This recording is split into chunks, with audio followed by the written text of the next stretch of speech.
Hey everybody, welcome back to History Student Reacts. Today we'll be watching Rome's First Assassination, Oops, by Overly Sarcastic Productions. So, a while ago I reacted to Overly Sarcastic Productions' video on the Roman Empire summarized. I really enjoyed that one. I've been wanting to react to more of their videos. I know they have a lot of Roman history videos, and I'm definitely going to get to them. It's just I've got a schedule to keep, and I have many reactions to do, so it takes me a while, but I'm hoping to get to their Roman history videos sometime soon. I'm not at all sure what this video is going to be about. I just saw it pop up in my feed, and I thought, you know what? Let's do this one. So yeah, if you guys end up enjoying this video, I'd appreciate it if you would check out the Patreon or channel memberships for exclusive reaction content. With all of that out of the way, let's jump right into this video. I've been making a lot of videos about ancient Rome in the last few months, and there are three good reasons for that. Well, a lot of those videos I am going to react to, as I mentioned in the introduction. 3 reasons. Good might be a stretch. First and most obvious is that I really enjoy this stuff, and you all seem to as well. Yes, and by the way, take a look at this image. This is of ancient Rome. Look at how colorful it is. Now, today, I feel like when we imagine ancient Rome, we imagine it white and austere. And it's because, the remaining artifacts we have are these marble columns and statues and buildings. But back in their time, they would have been painted bright colors.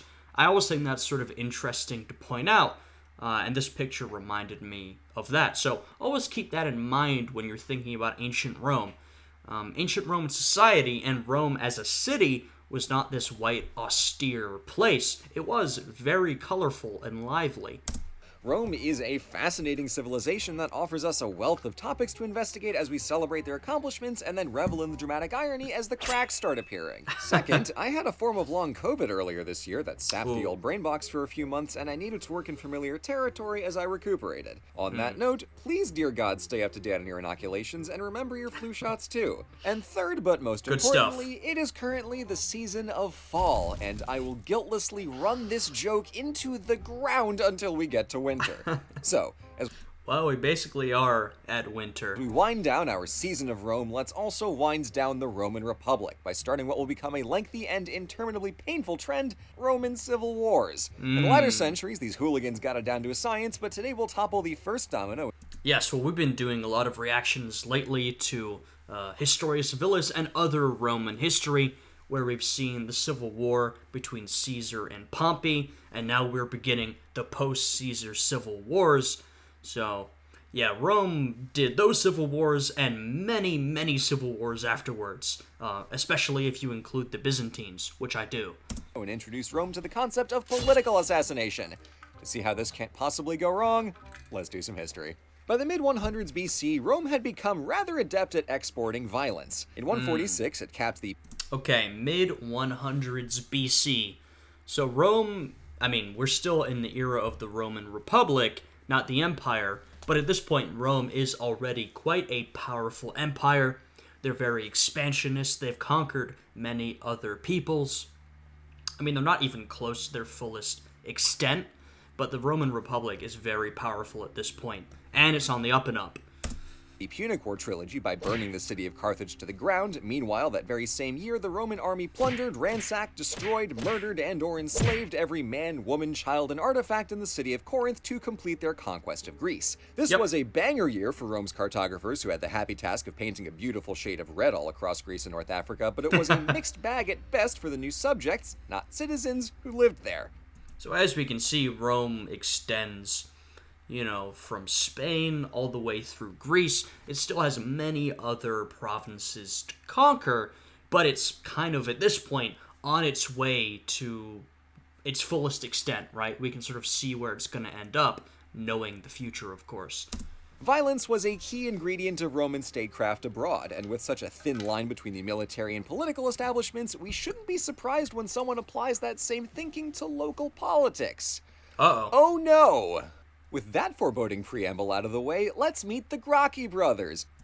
Okay, I've heard of the Graca Brothers, and I'm curious to see this because it seems like OSP is sort of setting up how these trends of political chaos and political assassinations will emerge within domestic Roman politics, because with, say, the Historia Civilis reactions we've been doing, we sort of hop in along with Caesar. But, let's be honest, even before Caesar, Roman politics were already getting more chaotic, more violent, and more destabilized. Caesar certainly aided that, and a lot of the political goings-on that happened around Caesar, but the trend had already begun. Members of the lower plebeian class, these boyos were sons of a consul and general, as well as the maternal grandsons of the great general Scipio Africanus himself. During his political career, the elder brother Scipio Africanus, for those who don't know, played an extremely important role in the Second Punic War. He's often seen as basically the Roman counterpart to Hannibal. Tiberius set about reforming land rights to be more egalitarian. The plan was that no one could own more than half a square mile of the public lands acquired by the state during wars. Notably, a lot of public land was recently acquired by the state during wars. His idea was to partition all that out in small lots for the poorer citizens so that everyone, well, actually not everyone, but all the citizens had a farm and livelihood to call their own. The thing is, a version of this law had already been in place since 367 BC, but nobody enforced it, so wealthy Romans and generals gobbled up loads of public land during recent conquests. Okay, so we're touching on land reform. If you'd told me that Rome's first assassination had something to do with land reform, I would have not been surprised. As we've seen, land reform would continue to be an issue up to and through the time of Julius Caesar. Also, a quick note, I've heard the Graca Brothers.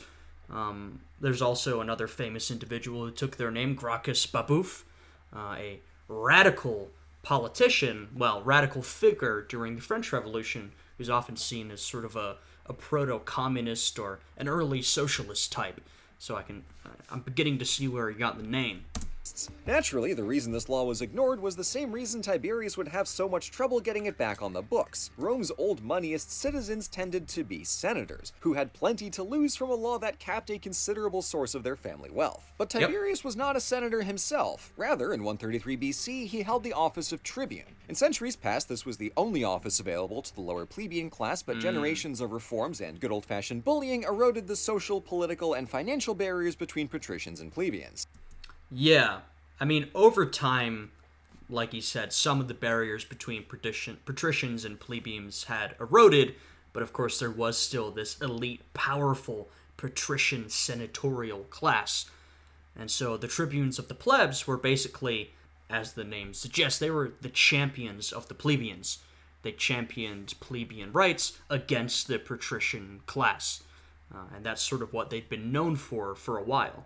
And as a result, the tribune was no slouch, having the authority to veto many government actions and upper magistrates. Tiberius' own father used this veto to save Scipio Africanus from a sham bribery trial back in the 180s BC, which... Yeah, the tribunes could be pretty powerful. I feel like at times the tribunes didn't do much, and at other times, particularly if you have ambitious tribunes with the support of the people, they could wield a lot of political power.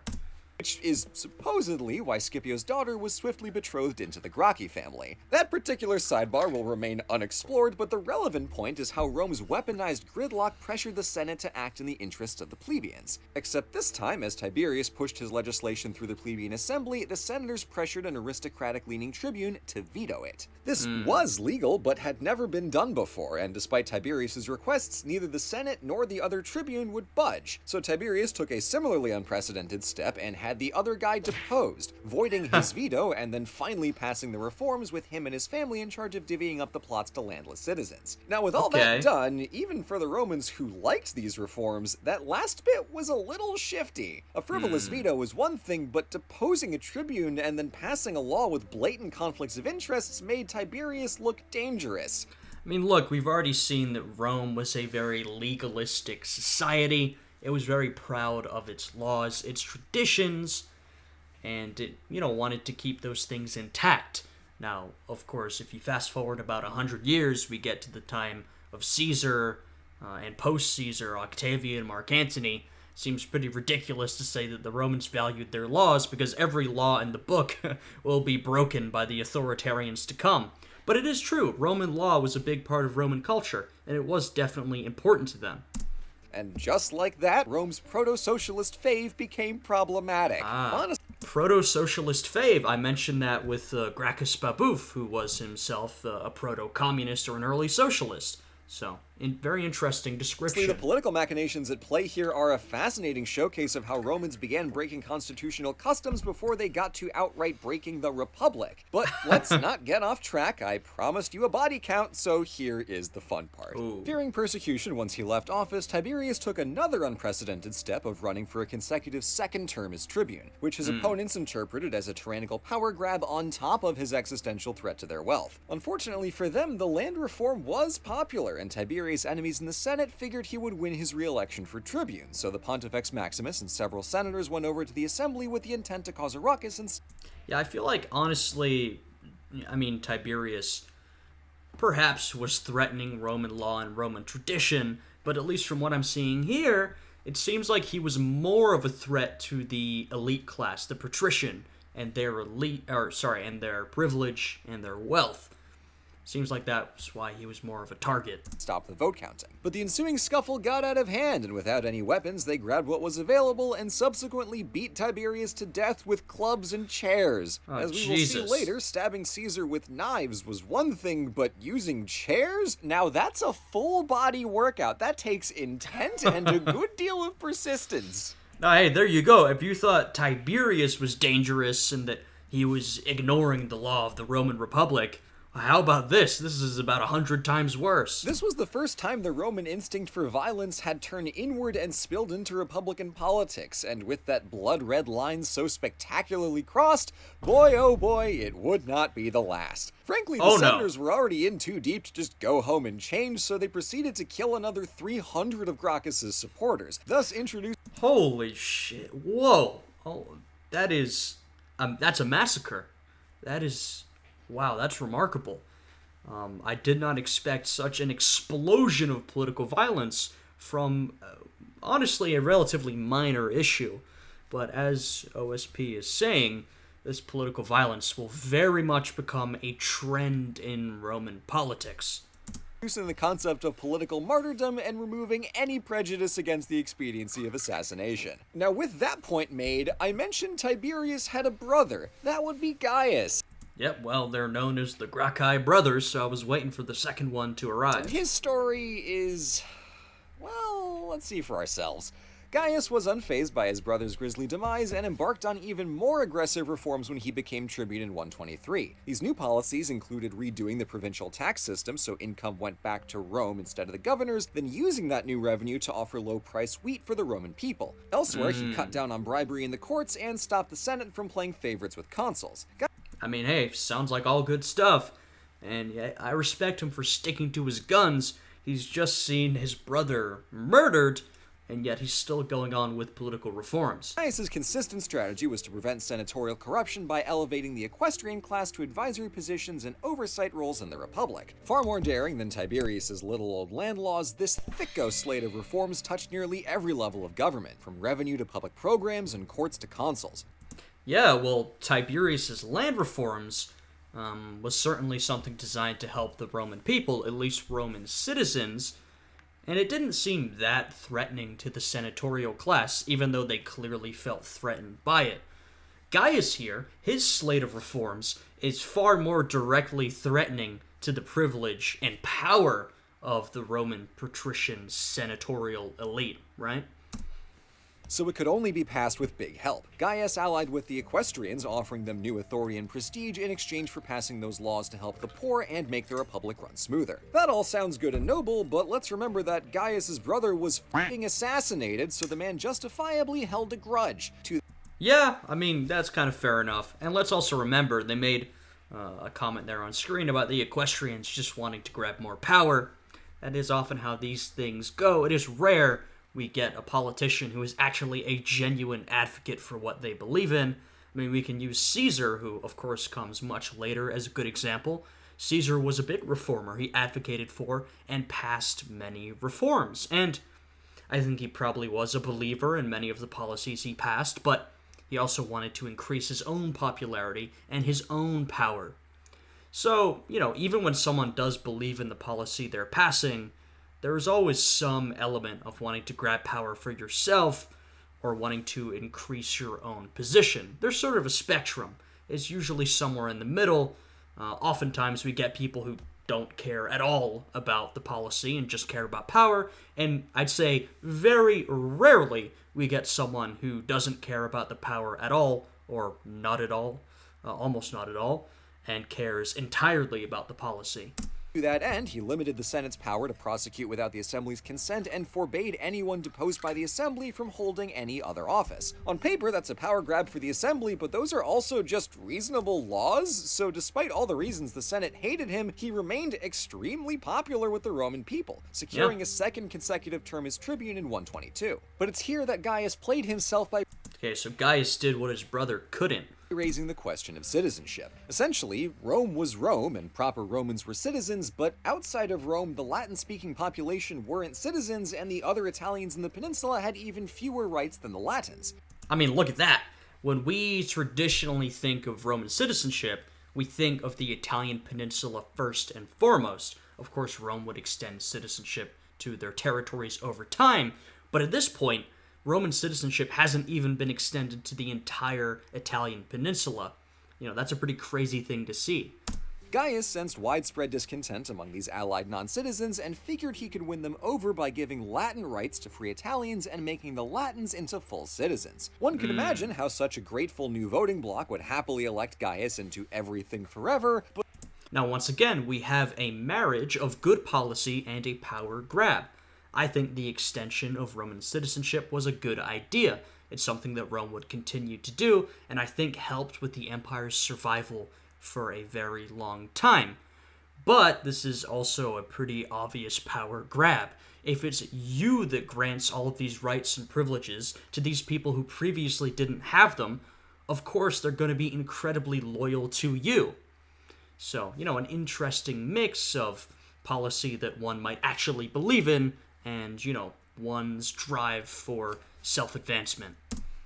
But while this solution was rather clever, it was intensely unpopular with every class of citizen in Rome. So the measure completely failed. I mean, we saw in Historia Civilis' videos when some degree of citizenship was extended to elite Gallic aristocrats, not even to all Gauls, just to a couple of Gallic aristocrats who became senators.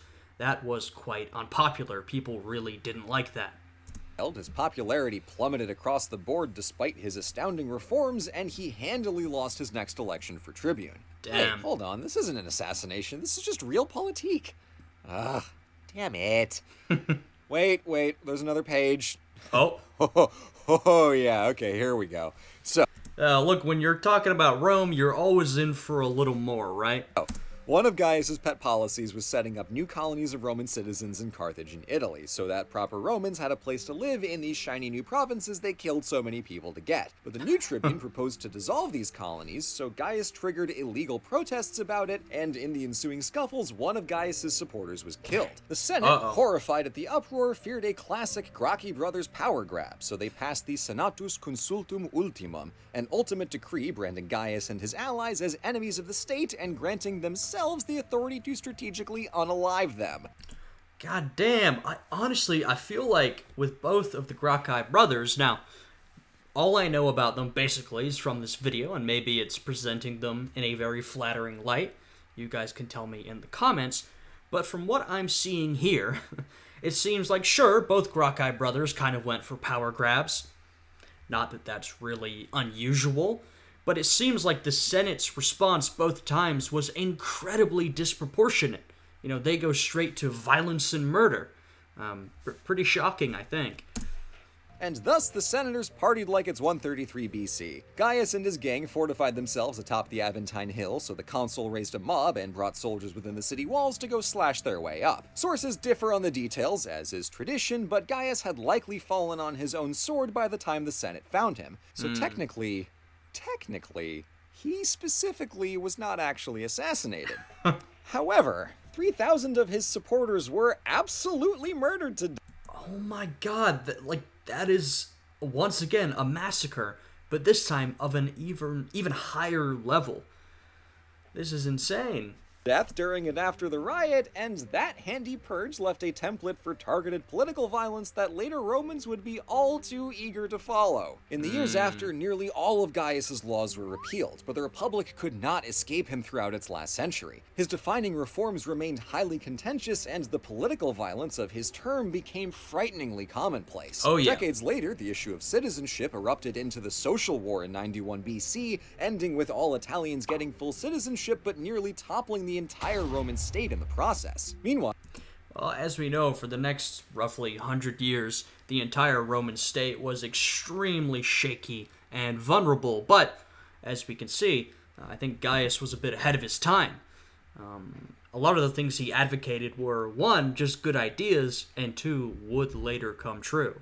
While the equestrian class benefited immensely from Gaius's reforms, taking on vast new powers with none of the checks or customs that kept the Senate at least nominally in line. The Roman Republic didn't collapse overnight, and the worst of its civil wars was yet to come, several times over, but the reforms, political battles, and violent deaths of the Graca Brothers made it far easier to be bad, and that was a temptation the Romans absolutely did not need. And thus will unfold the great mishap of antiquity, as nobody could kick Rome's ass like Rome. True. Thank you so much.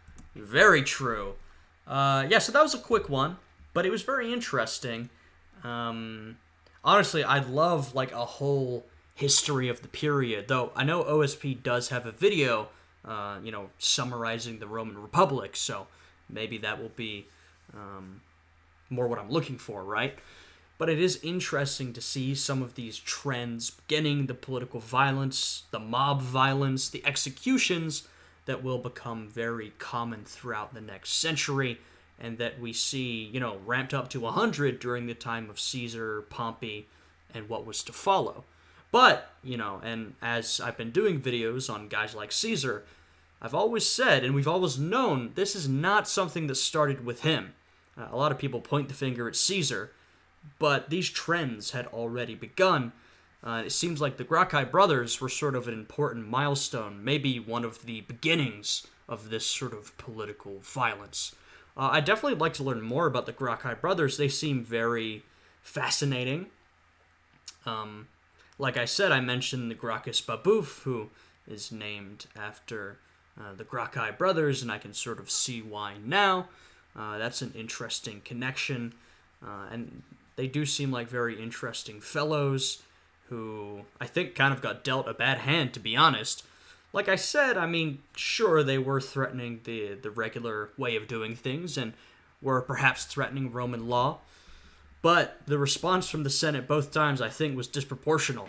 They went straight to the murder and violence, I think, to protect their own privilege, wealth, and power. So yeah, I enjoyed this one. If you guys did, please leave a like, comment, subscribe, check out the Patreon and channel memberships. I hope you guys are having a good day today, and I will see you all again next time. Goodbye.